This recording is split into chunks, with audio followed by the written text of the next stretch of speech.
예, 안녕하십니까. 방금 소개받은 전북대학교 홍용서입니다. 제가 그 강의를 한국어로 하는 거에 대해서 좀 양해를 부탁드리고, 저희가 준비해 온 자료를 좀 간략하게 오늘 소개할 수 있는 시간을 갖도록 하겠습니다. 제가 오늘 발표할 내용은 이제 PHM Technology for Future Mobility Ecosystem입니다. 그래서 저도 이제 EV라든지 뭐 배터리라든지 이런 게 굉장히 관심이 있고 중요한 주제라고 생각하고 많은 이제 공부를 하고 또 논문도 열심히 쓰려고 노력하고 있는데, 이제 모빌리티라는 것들이 이제 미래의 모빌리티이기 때문에 하나의 기술만으로 그러한 어떤 이제 산업이라든지 전체 어떤 그런 전체 어떤 필드를 다 이끌어갈 수가 없다. 어떤 기업이라든지 하나의 기술로 이렇게 이끌어가는 것이 아니라 전체 연관된 기술과 같이 가야지만 이러한 새로운 산업이라든지 새로운 어떤 영역이 열리고 있다는 것들을 좀 저희가 같이 알아두었으면 좋겠습니다.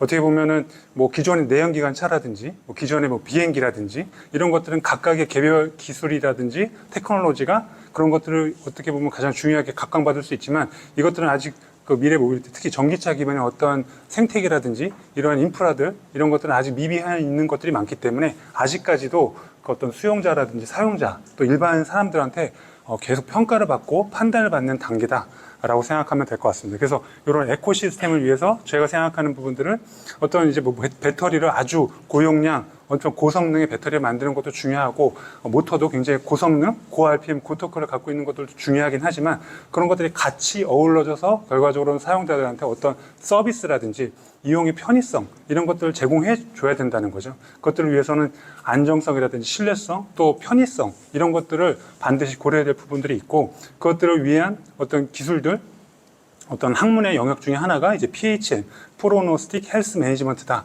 어떻게 보면 이제 사용 중에 어떤 예지 보전, 뭐 이런 부분이라고 보면 될 것 같은데, 그런 부분에 대해서 간략하게 설명하도록 하겠습니다. 예. 그래서 뭐 컨텐츠는 이제 모빌리티에 대한 어떤 기본적인 현황, 그리고 모빌리티 전문 관련된 대학원을 앞에서 이렇게 설명하기가 좀 부끄럽긴 하지만, 그래서 제가 봤던 뭐 산업계라든지 연구소에서 봤던 그런 현황들이라든지 기술 추세가 어떻게 가는지 간략하게 그런 것들이 좀 전달될 수 있으면 좋겠습니다. 그리고 백그라운드와 또 케이스 스터디를 몇 가지 설명해 드리도록 하겠습니다. 저는 방금 소개해 주신 대로 이제 서울대학교에서 마지막 박사를 기계 항공 쪽으로 이제 학위를 받았습니다. 그 이후에 제가 이제 삼성중공 그 중앙연구소에서 근무를 좀 오래 했죠. 한 6년 정도 했습니다. 문지동에 있는 저 캠퍼스 옆에 저희 이제 중앙연구소가 있죠.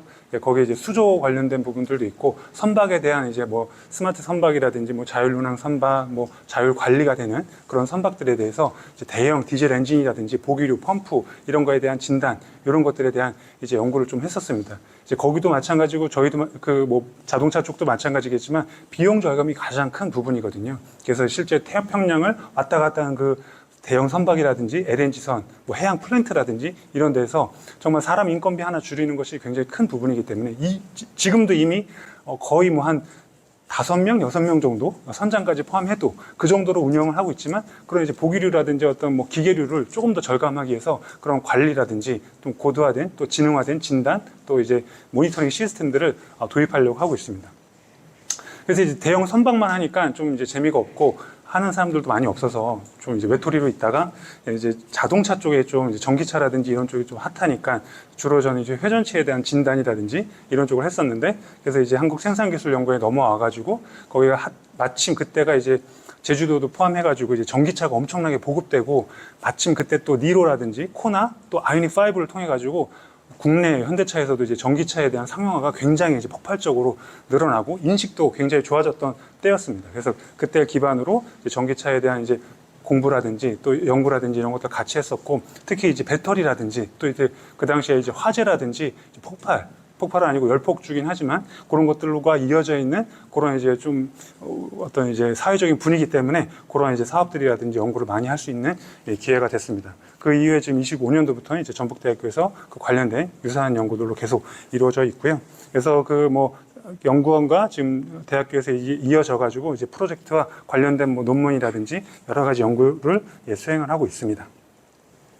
그래서 제가 좀 관심 있는 부분들은 결과적으로 PHM, 이제 프로노스틱 헬스 매니지먼트, 뭔가 상태를 인지하고 뭔가 얘가 정말 고장인지, 고장이면 어떤 고장인지, 근본 원인이 뭔지, 무슨 부품이 어떻게 깨져나갔든지, 누유가 어떻게 됐는지 이런 것들을 좀 판단할 수 있는 것들을 좀 찾아보자는 것들이 가장 기본 컨셉입니다. 그것이 EV가 됐던, 뭐 배터리가 됐던, 뭐 회전체, 뭐 기어박스가 됐던, 그것들은 뭐 어플리케이션은 뭐 크게 차이는 없지만 어쨌든 기본 컨셉은 한번 판단해보자, 진단해보자, 뭐 이런 부분이다라고 보면 될 것 같습니다.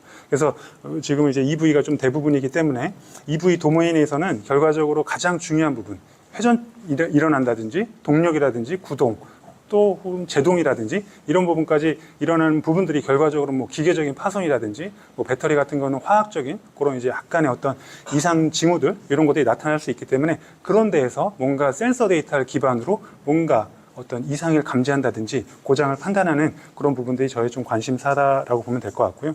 또 이제 배터리가 워낙 중요하게 되어가지고 이제 배터리에 대한 어떤 뭐 성능이라든지 뭐 디텍션 이런 것들도 제가 관심 있게 좀 보고 있습니다. 그것과 관련해 갖고 또 뭐 인버터라든지 전력 변환 장치 이런 것들도 전기차도 뿐만 아니라 뭐 전력 변환 설비들 이런 데서도 굉장히 많은 고장이라든지 또 이제 어떤 사고의 큰 위험성을 갖고 있기 때문에 이런 부분들도 좀 이제 관심 있게 보고 있습니다. 그래서 저는 이제 뭐 그런 이제 기계부라든지 배터리 쪽으로 이제 많이 좀 이제 관심 있게 들여다보고 있는데 이제 그러다 보니까 결과적으로 열 쪽과 만나지 않을 수가 없더라고요. 보니까 배터리 팩도 여러 가지 한 12개에서 그 모듈이 이렇게 있는데 각각의 위치에 따라 가지고 냉각수 라인이라든지 냉각 퍼포먼스가 또 달라지고 그에 따라서 그 모듈 안에 들어가 있는 셀의 또 어떤 열 특성도 좀 영향을 받기 때문에 이제 그런 거에 따라서 모듈별 어떤 노후화라든지 이런 것들이 좀 영향을 받을 수밖에 없다. 그래서 아직 모듈까지는 하지 못했지만 그런 열에 의한 영향을 좀 이제 확인한 바가 있습니다.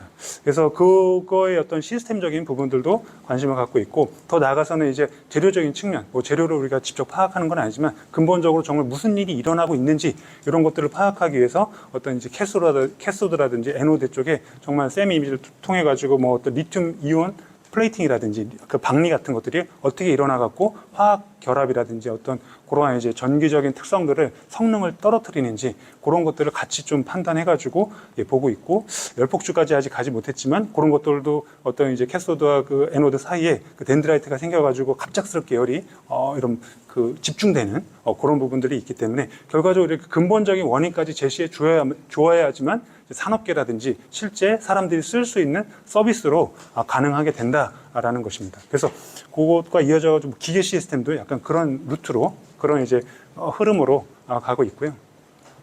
그래서 이 어플리케이션은 이렇게 돼 있고 제가 기본적으로 갖고 있는 부분들이 이제 헬스 매니지먼트가 되는 거고 이건 아까도 말씀드렸지만 그 시스템 뭐 그 배터리가 됐든 뭐 전기차가 됐든 뭐 기어박스가 됐든 그래서 기본적으로 얘를 판단하고 이해하고 뭐 이렇게 진단하기 위해서는 이제 센서 데이터를 받아놔야 되겠죠. 그래서 데이터를 메저링하고 뭐 중요한 또 피처를 좀 뽑아낸다든지 그런 걸 기반으로 거시적으로 이상한지 안 이상한지 얘가 뭐 상태가 좋은지 안 좋은지 이런 것들을 판단하는 단계를 먼저 가져가게 됩니다. 아노말리 디텍션이라고도 하고 아주 뚜렷하게 구분하진 않지만 어쨌든 거시적으로 얘가 성능이 좀 떨어지는지 안 떨어지는지 원래 기본적인 그 어떤 이제 퍼포먼스를 내는지 안 내는지 이런 것들을 판단하는 단계다라고 보면 될 것 같고 그걸 기반으로 좀 더 심도 있게 진단하는 다이그노스틱이 되면은 이제는 어떤 부품의 어떤 원인 때문에 지금 뭔가 고장이 일어났다. 베어링 같은 경우는 베어링 볼이 깨져가지고 아니면 내륜이 금이 가가지고 뭐 이런 것들 아니면 배터리 같은 경우는 뭐 캐소드에 리튬 플레이팅이 많이 일어나기 시작하면서부터 성능이 좀 떨어지고 뭔가 열 특성도 안 좋아진다 뭐 이런 것들까지 판별할 수 있는 그런 부분이 되는 거고 그러한 이제 근본적인 원인이라든지 그런 것들을 파악하고 나서 얘가 뭐 수명이 어떻게 될 거라든지 그런 것들이 좀 어느 정도 예측이 가능하기 때문에 이 전체 프로세스를 여러 가지 필드에다 적용하는 것이 큰 뭐 특징이다라고 보면 될 것 같아요. 그래서 이제 PHM은 좀 어플리케이션 부분에 그러한 이제 테크닉이기 때문에 다양한 산업에 같이 적용이 되고 있습니다. 그래서 자동차라든지 뭐 제조라든지 뭐 발전이라든지 뭐 이제 조선해양 이런 데 같이 접목이 되고 있어가지고 굉장히 많은 뭐 이제 뭐 전공 교수님들께서도 많이 들어오시고 또 연구소에서도 많이 이런 것들을 같이 하고 있다. 그래서 결과적으로 완벽하게 고장 나가지고 파손되고 뭐 이렇게 뭐 시스템이 완전 다운된다든지 그런 거가 일어나기 전에 미리 감지해가지고 조그마한 볼트라든지 조그마한 베어링이라든지 이런 걸 교체해가지고 안전하게 그 시스템을 사용하는 것들이 이 PHM의 가장 큰 궁극적인 목적이다라고 생각하면 될 것 같습니다. 그래서 그런 부분은 이제 모빌리티의 이제 정의를 한번 좀 간략하게 말씀드리면은 이제 너무나 많이 아시기 때문에 좀 이런 말 하기가 너무 부끄럽긴 하지만 이제 이동에서부터 이동까지 여러 가지 개념이 좀 확장되고 있다. 그래서 예전 같은 경우는 이제 비이클이라든지 하드웨어 중심, 이제 뭐 디젤을 썼느냐, 내연기관을 썼느냐, 뭐 외연기관이냐, 뭐 마차냐, 뭐 이런 것들이 있다면은 지금은 이제 그런 뭐 지금 전기차냐, 뭐 수소연료 전지차냐, 뭐 이런 걸로 따지지 않는다는 거죠.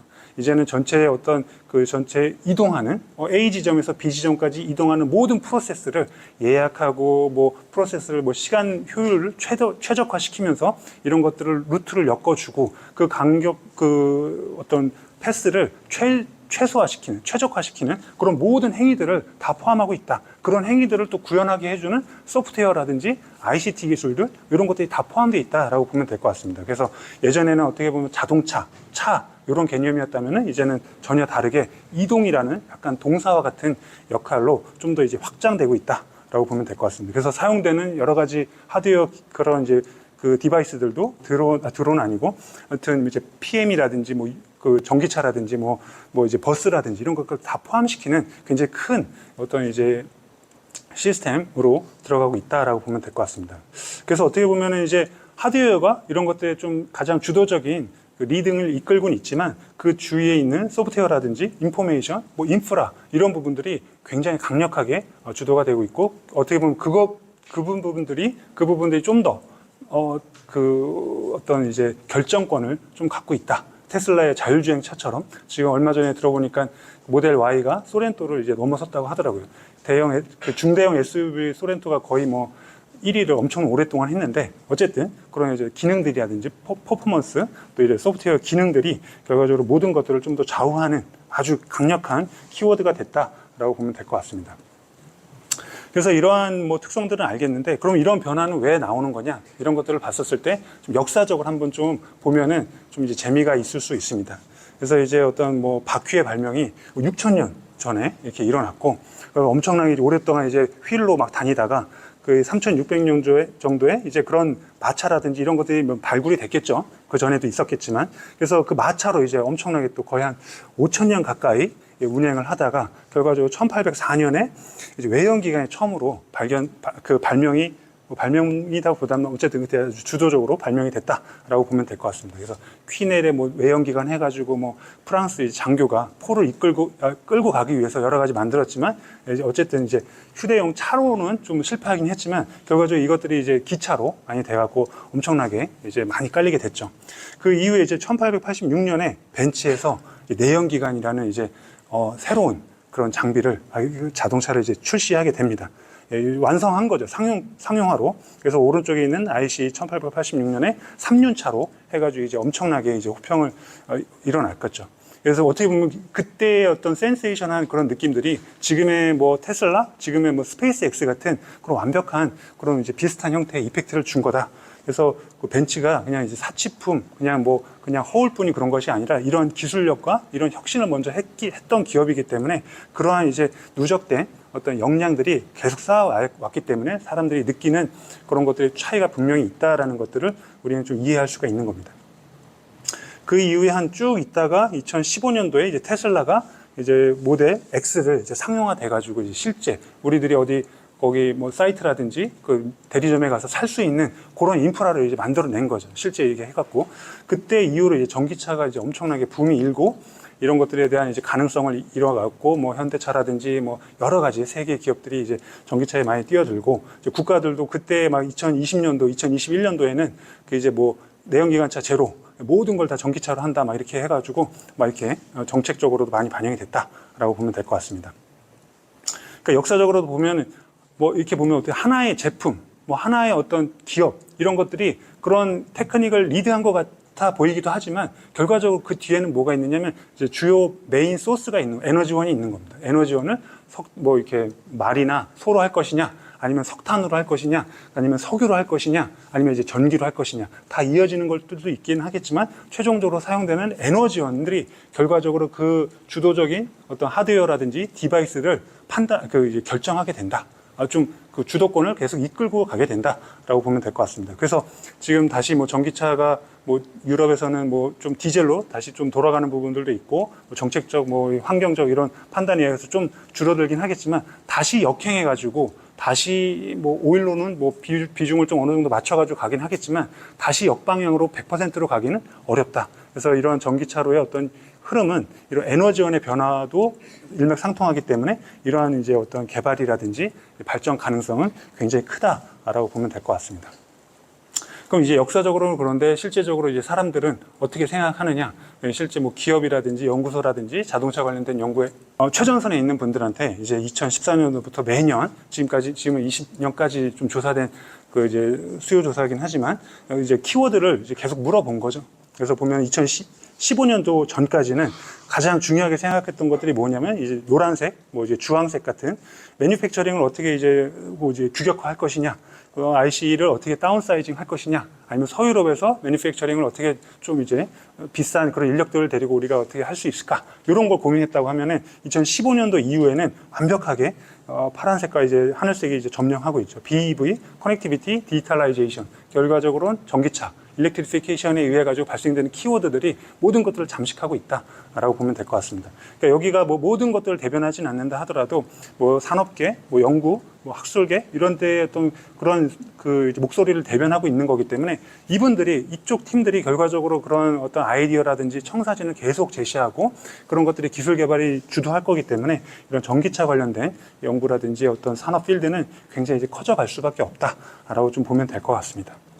그래서 이제 그런 데 사용되는 모빌리티 테크놀로지는 이제 그냥 뭐 너무 많이 아시니까 이제 케이스라는 그냥 이제 여러 가지 단어 또 키워드 중에 하나로 이제 이게 정리를 하면 될 것 같아요. 이제 커넥티비티가 돼야 되고, 뭐 드라이빙, 오토노머스가 돼야 되고, 또 서비스, 뭐 이렇게 쉐어드라든지 이런 것들, 또 일렉트리피케이션을 통해 가지고 전장화 이런 것들이 돼야 된다. 이렇게 보면 이제 서클 형태로 오토노머스, 커넥티비티, 뭐 일렉트리피케이션, 뭐 쉐어드 이런 것들이 하나만 된다고 되는 게 아니죠.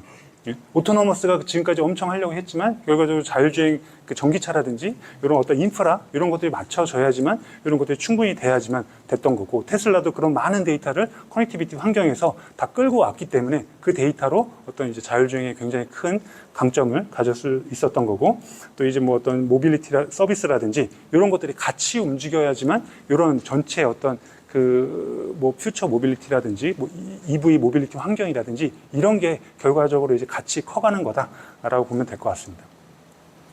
결과적으로 이런 것들은 사람들의 어떤 이제 안전이라든지 편리성, 또 이제 뭐 어떤 경험의 확장, 뭐 이런 것들을 좀 만족시켜주기 위한 여러 가지 그런 것들을 같이 이제 달성하기 위한 이제 각각의 역할이 있는 거다라고 보면 될 것 같고요. 어떻게 보면 이제 어떻게 하드웨어라든지 뭐 소프트웨어 또 인포메이션 이렇게 좀 나눠져 본다고 하면은 결과적으로 각각은 뭐 대표적으로는 뭐 오토노머스 드라이빙이 있고, 또 에이다스 안전 보조, 오토노머스에 좀 어떻게 보면 가기 위한 좀 이제 징검다리 같은 그런 부분들이 있는 거고, OTA 같이 결과적으로 이제 데이터가 핸드폰처럼 이제 왔다 갔다 하고 이제 업데이트나 뭐 펌웨어라든지 소프트웨어가 잘 업데이트 될 수 있는 그런 환경을 이제 만들어가고 있는 거죠. 또 이제 국내 업체들도 많이 얘기하고 있는 소프트웨어 디파인드 비클, 뭐 퍼포스들 뭐 이런 것들, 또 마스 이런 서비스들이 이렇게 운영이 돼야지만 이런 것들이 전체적으로 어떤 뭐 수익화라든지 그런 어떤 뭐 그 상용화가 될 만한 이제 근거가 되기 때문에 그런 것들이 같이 가고 있다. 그 밑에는 당연히 배터리라든지 뭐 모터, 일렉트리피케이션, 또 어떤 뭐 슈퍼차지라든지 충전, 인프라 이런 것들이 돼야지만 이게 같이 가는 거기 때문에 하나만 놓고는 될 수 없다. 결과적으로 같이 어울려져 흘러가고 있다라고 보면 될 것 같습니다. 그래서 이런 부분들이 어떻게 보면 에코시스템을 좀 만족시키는 전체의 어떤 키워드라고 보면 될 것 같고, 이제 그 내연기관차에서 전기차로 가면서 어떤 변화가 있는지 그 기구적으로 보면 이제 정기적인 파트가 있고 어떤 기계적인 좀 파트가 있을 수 있습니다. 그래서 정기적인 파트로는 뭐 다 아시겠지만 이제 배터리 그 연료 탱크와 연료 밸브, 엔진 변속기를 빼고 거기를 이제 배터리 팩이라든지 인버터, 컨버터, 모터 감속기 요걸로 이제 교체하면서 완전히 정기적인 어떤 디바이스로 다 바뀐 거죠. 옛날에는 저 엔진에 대한 평가를 하려면 거기에 대한 구멍을 뚫어가지고 뭐 압을 잰다라든지 온도를 잰다라든지 이렇게 했지만, 모터 같은 경우는 훨씬 더 쉬워졌고 전기적으로 측정하는 것들, 또 배터리도 훨씬 더 그런 이제 메저링이라든지 모니터링 할 수 있는 인프라든지 그런 이제 환경이 좀 구축이 된 그런 부분이다라고 보면 될 것 같습니다. 이게 배터리에 대한 요구라든지 이런 것들 운전자들이라든지 사용자들은 훨씬 더 높은 기대치가 있기 때문에 배터리 용량은 당연히 높아지고 있고, 그렇기 때문에 위험성이라든지 에너지가 이제 압축되어 있기 때문에 그런 것들을 잘 판단하고 이제 뭐 이렇게 고장이 안 나고 열폭주가 안 일어날 수 있게 잘 이제 뭔가 대비하는 그런 부분들이 필요하다라고 보면 될 것 같습니다. 그래서 이제 전기적인 뭐 그런 파트만 변화가 있는 것들이 아니라 기계적인 파트도 좀 변화가 있는 거죠. 그래서 코나 ICE와 코나 EV를 좀 비교했었을 때 결과적으로 보면 이제 웨이트도 한 27% 정도 상승을 합니다. 굉장히 좀 무거워지는 거죠. 배터리 팩이 워낙 무거우니까. 그런 부분이 있고, 또 RPM이라든지 토크는 거의 180에서 220%까지 크게 퍼포먼스가 나오는 거죠. 그래서 어떻게 보면 그 당시에 처음에 이제 전기차라든지 이런 걸 타시는 분들은 그 퍼포먼스가 굉장히 크기 때문에, 아, 이게 내가 이제 내연기관차를 왜 이렇게 외국의 비싼 내연기관차 사람들이 타는지 이제 알겠다. 이게 뭐 이렇게 튀어나가는 그런 이제, 순간 토크 이런 것들이 워낙 크기 때문에 전기차에서는 그걸 경험시켜 주는 거거든요. 1억대가 아니더라도 한 6천만 원대, 뭐 7천만 원대 아이오닉 5라든지 이런 것들도 지금 그때 당시에도 그런 이제 퍼포먼스를 제공해 줬기 때문에 굉장히 사용자의 어떤 니즈를 많이 이제 줬다라고 보면 될 것 같습니다. 그럼에도 불구하고 모터에 대한 RPM과 토크 사양, 더 큰 출력, 더 큰 이제 뭐 파워 이런 것들. 왜냐면 이제 배터리 팩을 더 키워야 되니까 이제 중량이라든지 이런 거 더 커진다라고 보면 될 것 같습니다. 그래서 이제 기계적인 부분들도 변화가 있고, 그거에 의해 가지고 여기는 뭐 안 적어놨지만 결과적으로 타이어의 마모나 이런 것들도 굉장히 심하다. 내연기관차 대비 그 어떤 이제 뭐 제동이라든지 회생제동도 계속 일어나고 무겁기 때문에 기본적으로 코나가 이 정도면은 뭐 지금 그 G80이라든지 뭐 그런 더 대형 그 E9이라든지 대형 차들은 이제 타이어에 더 무리가 많이 가겠죠. 실질적으로 이제 분진이라든지 마모가 더 크다는 것들이 연구가 되고 조사가 되고 있고, 그것들을 어떻게 방지할 것이냐, 어떤 차이가 있느냐 이런 것들을 같이 연구를 하고 있죠. 현대차도 그렇게 하고 있습니다. 그래서 어쨌든 전기차는 이제 계속 쭉쭉 올라갈 거다. 지금 이제 굉장히 희망적인 그런 그 플랜에서 있었던 부분이긴 하지만 이렇게 할 거다. 좀 줄어들 수도 있지만 뭐 그런 부분들이 어쨌든 뭐 이제 좀 장밋빛으로 바라볼 수 있는 부분들이 있다라고 보면 될 것 같고, 그래서 한 얼마 전까지만 해도 한 23년 뭐 이때만 하더라도 그렇죠. 그냥 이제 뭐 전기차 충전기만 좀 더 많이 깔고 이제 보조금 이제 줄이는 대신에 전기차를 어떻게 좀 비용을 줄여가지고 실질적으로 이제 진짜 내연기관차랑 이제 경쟁력을 갖추는 그런 단계를 거칠까? 어떻게 보면 이제 캐즘만 좀 넘어가면은 이제 전기차가 뭐 내연기관을 압도하고 이런 완전히 전기차 세상이 될 거다라고 생각했지만, 이제 갑자기 뭐 한 2, 3년 전에 화재라든지 폭발, 뭐 사고들이 많이 났죠.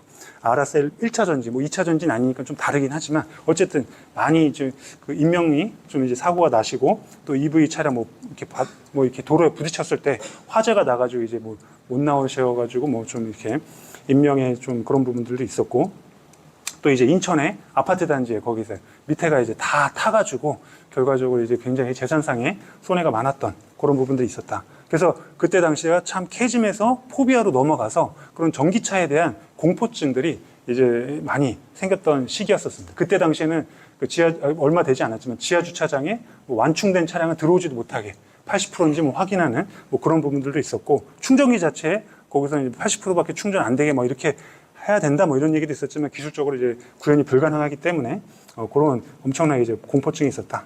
그래서 이런 것들을 극복하기 위해서는 결과적으로 그 가장 문제가 되는 배터리라든지 이런 거에 좀 근본적인 좀 이제 뭐 어떤 메커니즘이라든지 이런 걸 알아서 정말 뭐가 문제인지 이런 것들을 판단해서 어떻게 보면 안전한 가이드를 어떻게 줄 수 있는지 이런 것들에 대한 이제 접근이 좀 필요했다. 그래서 뭐 배터리가 어떻게 돼 있고 뭐 주요한 원료라든지 뭐 프로세스 이런 것들, 뭐 충방전 프로파일 이런 것들 어떻게 되는지 해가지고 결과적으로 사고가 왜 나는지, 열폭주는 왜 일어나는지 그런 것들을 좀 이해할 필요가 있는 거죠. 그걸 원인을 알아야지 그거에 대한 대응 방안을 할 수 있는 거고, 또 이제 컨트롤, 결과적으로 어떤 온도 조건이라든지 뭐 충방전 프로파일에 따라 가지고 배터리의 수명이라든지 어떤 성능 이런 것들 다 차이가 나기 때문에, 왜냐하면 이제 기계적인 전기적인 부분이 아니라 이건 화학적인 부분이기 때문에 완전히 어떤 이제 베이스가 좀 달라졌다라고 보면 될 것 같습니다. 그래서 평가 자체도 어떻게 우리가 딱 떼어놓고 어떤 챔버라든지 이제 독립된 환경에서 테스트하는 거랑 실제 돌아다니고 있는 차량에서 테스트할 수 있는 그런 것들이 좀 안 되기도 하고, 또 그런 다른 어떤 패턴들, 다른 양상들이 있기 때문에 이런 것들에 대한 이해가 좀 필요하다. 라고 보면 될 것 같습니다. 또 중요한 부분은 뭐 리사이클도 있지만 리사이클까지 제가 하진 않았고 어쨌든 그런 부분들이 있다라고 보면 될 것 같습니다. 그래서 좀 이제 대표적으로 중요한 이제 키워드 중에 하나가 이제 뭐 제어 전략 뭐 이런 부분들도 있는 거죠. 이 DOD 컨트롤에 따라 뎁스 오브 디스차지라는 그런 이제 그 스펙에 따라 가지고 배터리가 좀 이제 뭐 좀 더 안전하게 쓸 수 있다라든지 좀 위험하게 된다라든지 이런 것들이 있는 거죠. 한창 이제 약간 전기차가 화재가 많이 났었을 때 국립과학수사연구소에서도 그런 걸 조사해서 결과적으로 DOD 조건이 너무 가혹하게 잡혀 있으면, 너무 얕게 잡혀 있으면은 화재라든지 열폭주의 위험성이 있다라는 것들을 좀 이제 공식적으로 얘기할 정도로 돼 있는 거죠. DOD라는 것들이 뭐 다 아시겠지만 안전 마진 같은 거죠. 위아래로 어느 하안 밑으로는 이제 방전 안 되게, 어느 상한 이상으로는 충전 안 되게. 예? 우리도 어떻게 보면 이제 뭐 이렇게 운동하거나 이럴 때 뭐 100% 에너지를 다 써가지고 쓰러질 때까지 하고 뭐 완전히 뭐 다 채우고 또 그런 식으로 100% 이제 운동하게 되면은 며칠 못 하고 몸에 이제 병이 나는 것처럼 배터리도 똑같다. 어느 안전한 마진 안에서 좀 이제 써줘야지 배터리가 오래 또 안전하게 쓸 수 있다. 물론 이제 그렇게 되면 이제 쓸 수 있는 에너지 양은 줄어들긴 하지만 그런 부분들이 있고 그런 것들의 어떤 근본적인 원인이 왜 되는지 그런 것들을 좀 파악해야 될 필요가 있다라는 것들을 알 수 있습니다. 그리고 어떻게 보면 저희는 이제 전기차는 이제 어떻게 보면 이제 막 도입한 지 좀 많이 우리가 보긴 했지만 한 10년, 한 15년 정도 됐다라고 보면 될 것 같아요. 그래서 내연기관차는 거의 150년 됐던 거를 전기차는 15년도밖에 안 됐고 어떻게 보면 내연기관차에서 바라는 어떤 AS 품질이라든지 안전 가이드라든지 그런 서비스 기술들 이런 것들은 소비자들은 원하고 있기 때문에 결과적으로 전기차에서도 빠르게 어떤 고장이 일어나는지 어떤 뭐 이렇게 사용 중에 어떤 패턴들이 일어나는지 그런 것들을 미리 캐치할 필요가 있겠다. 그래서 이제 저 같은 경우는 이제 100대에 대해서 이런 이제 모니터링 장비를 달아가지고 실제 차량들의 주행 패턴이라든지 실제 어떤 고장 유형들을 좀 측정할 수 있는 데이터 로고를 달아가지고 한 1년에서 1년 6개월 정도 데이터를 수집하면서 그런 이제 프로파일을 좀 카테고리화 한다든지 그런 걸 기반으로 뭔가 이제 진단할 수 있는 그런 이제 프로세스를 잡아 나갔다라고 보면 될 것 같습니다. 그래서 이제 배터리나 이런 것들도 중요하지만 또 이제 그거 관련된 여러 가지 부가적인 뭐 버스바라든지 와이어 하네스도 그런 것들을 평가할 때 좀 이제 고려해야 될 부분들이 있다라는 또 인사이트도 얻게 됐던 과정이다라고 보면 될 것 같습니다. 그래서 이제 그런 것들을 기반으로 좀 케이스 몇 가지를 조금 보여드리면은 결과적으로 가장 중요한 거는 배터리가 됐었고요. 전기차에서는 모터는 아무리 해도 고장이 안 나더라고요. 워낙 고급으로 너무 잘 만들고 정말 이제 엄청나게 이제 성능이 좋기 때문에 뭐 거의 뭐 부서지지 않는 이상 자력으로는 이제 뭐 사고가 별로 안 난다라고 보면 될 것 같습니다. 그래서 가장 문제가 됐던 것들은 가장 재미있게 이슈가 됐던 것들은 이제 배터리라고 보면 될 것 같고 그 중에서도 이제 건강 상태를 평가할 수 있는 게 가장 중요하다. 그래서 그런 것들을 평가할 수 있는 여러 가지 뭐 이제 그 직접적으로 측정한다든지 뭐 데이터 기반으로 측정한다든지 이런 방법들이 있지만 실질적으로 실험적으로 하는 부분들은 그냥 이제 완전 충전하고 완전 방전해가지고 실제 얼마만큼의 전기가 들어갔는지 용량을 측정하는 부분들이 가장 뭐 편한 방법이죠. 실질적으로 실험에서도 많이 하는 부분들이니까. 그래서 그런 부분들도 이제 구현하는 것들이 근데 이제 전기차라든지 실제 운영하는 차에서는 그렇게 하기가 쉽지 않다. 배터리를 떼갖고 탈거해가지고 테스트하다 보면은 실제 뭐 그런 것들에 대한 이제 하는 프로세스도 거의 한 이틀에서 3일 모든 것들이 다 갖춰져 있고 전문적으로 이렇게 했던 팀들이 붙어도 2, 3일 정도가 걸리기 때문에 쉽지 않다. 장비도 굉장히 커야 되고 그런 부분들이 있고 또 이제 완성차 업체들도 각각의 이런 SOH라든지 건강 지표를 제공해주고 있죠.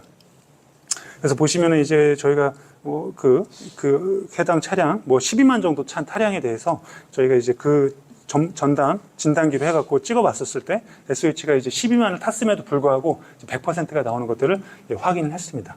그래서 이것들은 계속 또 진단기나 이런 거 소프트웨어 업데이트를 통해 가지고 더 정밀하게 더 이제 신뢰성 높게 지금 바뀌어가고 있지만 어쨌든 저희가 찍을 때 이렇게 됐어가지고 이런 것들이 좀 말이 안 된다 생각을 해갖고 저희가 갖고 있는 실험차를 통해 가지고 다 이렇게 탈거를 해갖고 배터리 팩을 띄어내가지고 이틀에서 3일 정도 이제 충방전 테스트하면서 소킹도 시키고 해가지고 테스트를 한 결과 이제 뭐 주행거리 0은 저희가 없었겠죠. 이제 100이다 생각하면은 이제 3만 정도 타면 이제 99.56, 7만 정도 타면 96% 정도, 그 다음에 이제 12만 정도 타면 한 95 정도, 이렇게 그 SOH가 줄어드는 것들을 실험적으로 확인했습니다.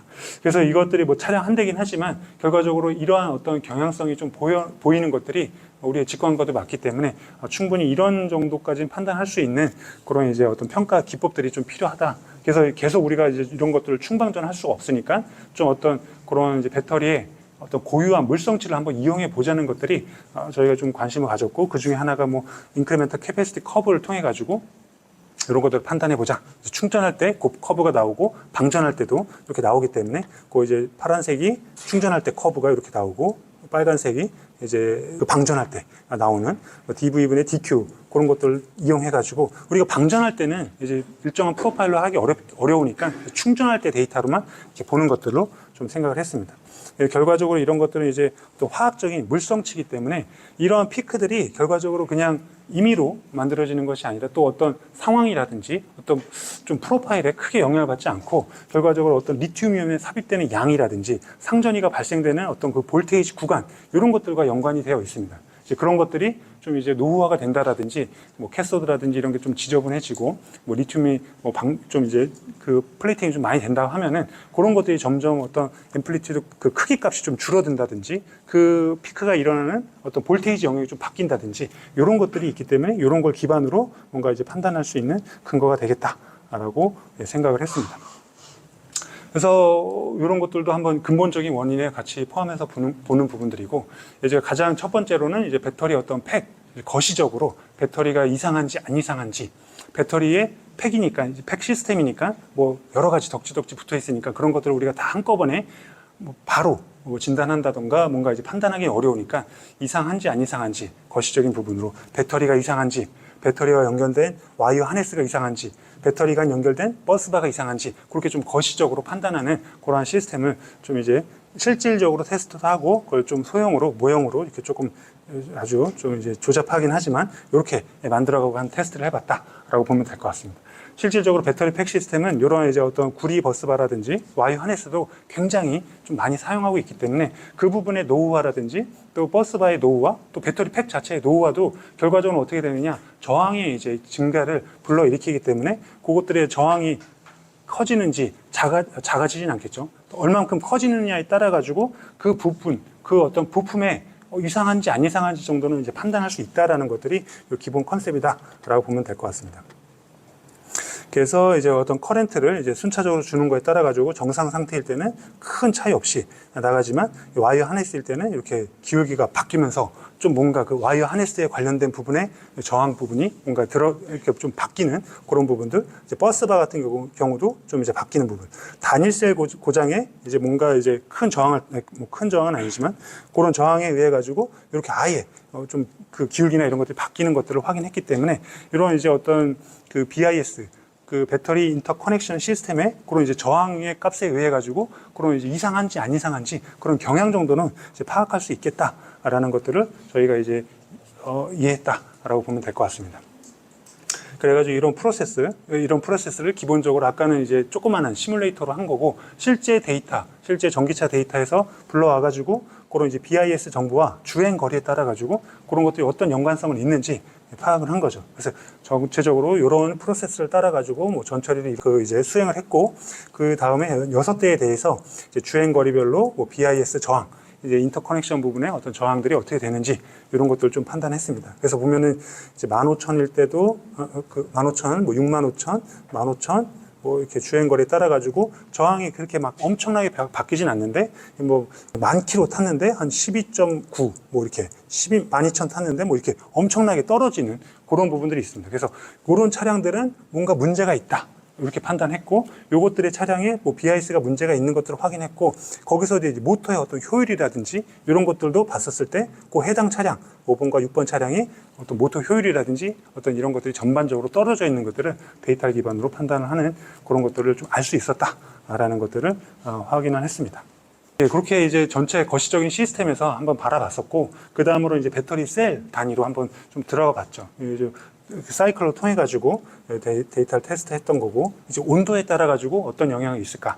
기본적으로 이제 급속 충전하거나 이럴 때는 이제 온도의 영향에 따라 가지고 그 이제 충전 특성이라든지 효율이 좀 바뀌는 것들을 저희가 이제 판단했었고, 여기다가 이제 이제 냉각수 라인을 해가지고 칠러로 냉각수를 계속 흘려주면서 냉각수의 온도를 그 이제 25도부터 85도까지 바꿔가면서 얘가 이제 그런 냉각수 온도 하에서 어떻게 수명이라든지 어떤 이제 쿨링 효율이라든지 그런 에피션시가 어떻게 바뀌는지 봤더니 결과적으로 이제 한 85도가 아니라 한 75도일 때 가장 높은 어떤 수명을 보여줬고 뭐 효율이라든지 이런 것들도 아주 높게 잘 나왔다라고 우리가 확인했습니다. 그래서 요것들을 이제 배터리 이제 그 18650 배터리이기 때문에 한번 까서 캐소드와 에노드를 한번 다 셈으로 찍어봤더니 캐소드 부분의 이 입자가 75도일 때는 이제 약간 금이 가고 85도 되면 이제 완전히 이제 크랙이 이렇게 뭔가 이제 파편이 이제 부스러지는 그런 부분이다.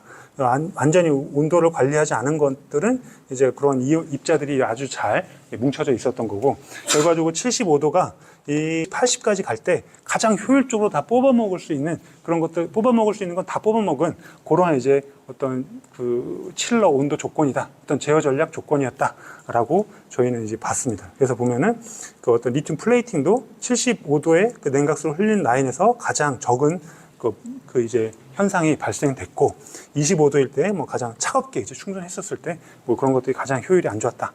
그 이제 리튬 플레이팅도 가장 많이 일어났다라는 것들을 확인했습니다.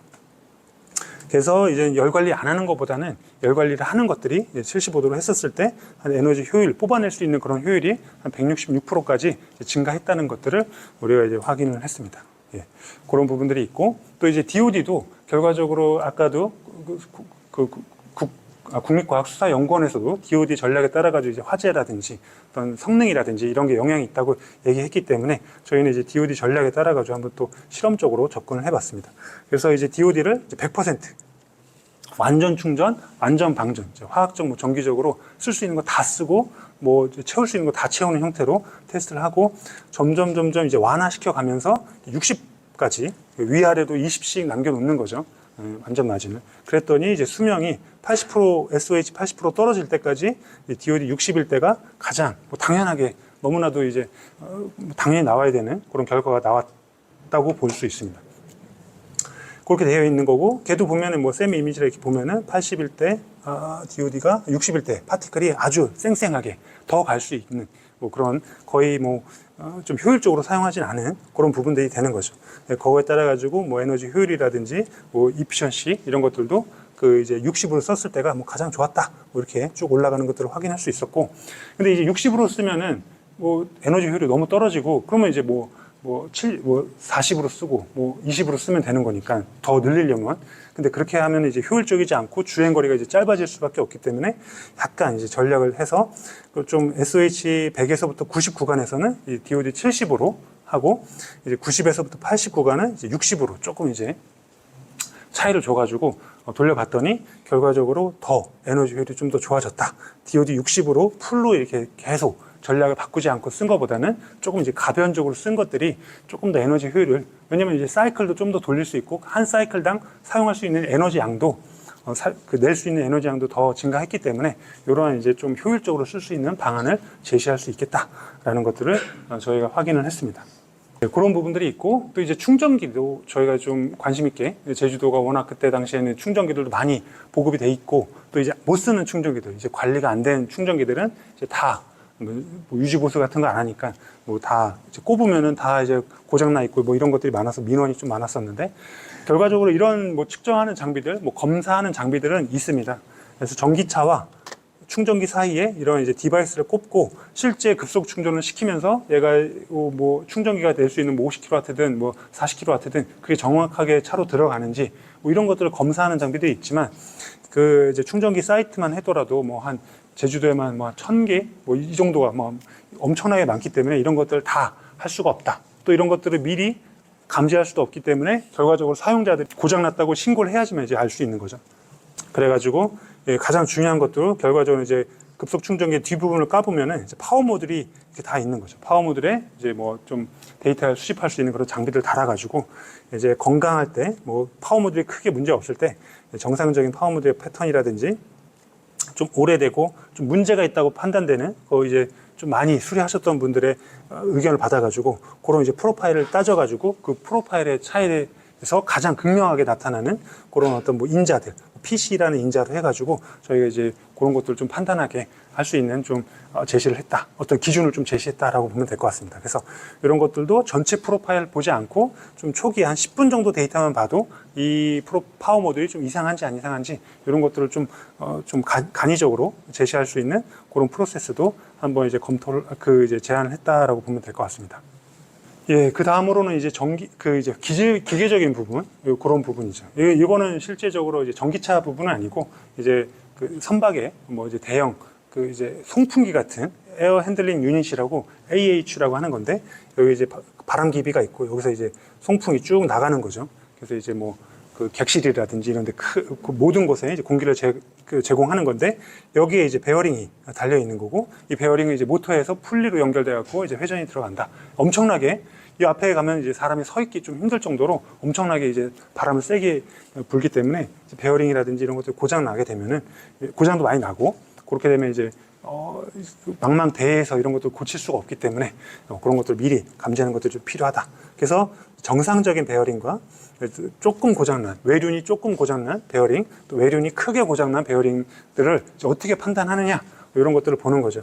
주파수 영역에서 봐도 우리가 좀 판단할 수가 없고, 시간 영역에서 보면은 조금 이제 판단할 수 있지만, 소프트 폴트와 하드 폴트가 뭔가 RMS 값이 좀 크게 차이가 나면은 단계별로 얘가 조금 소프트 폴트니까 좀 이제 갈 거를 좀 준비해야겠네, 아니면 하드 폴트니까 뭐 바로 셧다운 시켜가지고 간다든지, 이런 이제 판단할 수 있는 좀 근거라든지 기준을 제시는 하지 못했다라고 보면 될 것 같습니다. 그래서 저희가 이제 좀 다른 이제 그냥 이제 시간 영역의 그 데이터라든지 피처 말고 이제 스펙트럴 커터그램의 피처를 이용해가지고 그것들을 좀 잘 분류할 수 있게 가우시안 믹스처 모델과 PCA 그다음 필터링 프로세스를 통해 가지고 바이브레이션 데이터를 이렇게 좀 클러스터링 했다라고 보면 될 것 같습니다. 그래서 이런 이제 프로세스에 기존에 그냥 사용되던 RMS 값을 넣었을 때는 이렇게 좀 이제 아이들 상태의 녹색과 정상 상태의 파란색과 소프트 폴트의 핑크색, 그 다음에 하드 폴트의 빨간색이 좀 잘 분류가 안 되는, 정상이 좀 많이 겹쳐져 있죠.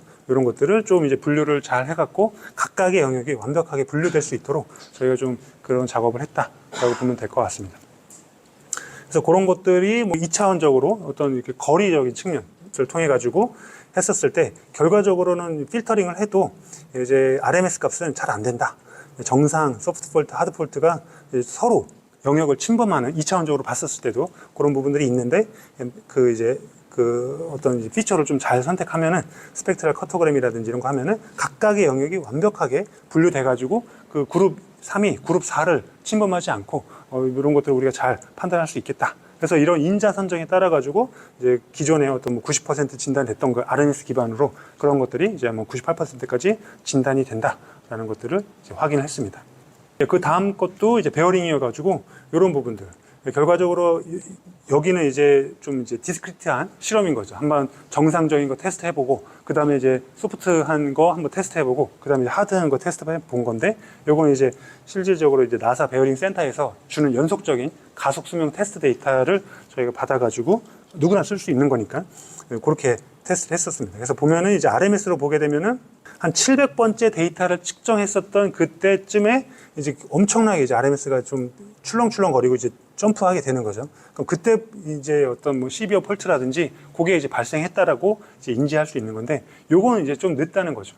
요것들을 좀 더 앞당겨 가지고 조기에 고장할 수 있는 좀 조기 고장 인자를 좀 찾아보자, 그런 것들을 피처로 좀 만들어 보자는 것들이 목적이었고, 스펙트럴 커터그램을 하니까 여기 조금 완벽하게 플랫하게 나가진 않고 한 600번째 포인트 측정 지점에서 조금씩 경사가 좀 올라가는 것들을 확인할 수 있었다. 하지만 너무 미미하게 올라가기 때문에 이것도 뭐 완벽하게 조금 이제 판단에 좀 이제 근거가 좀 희박하긴 하죠.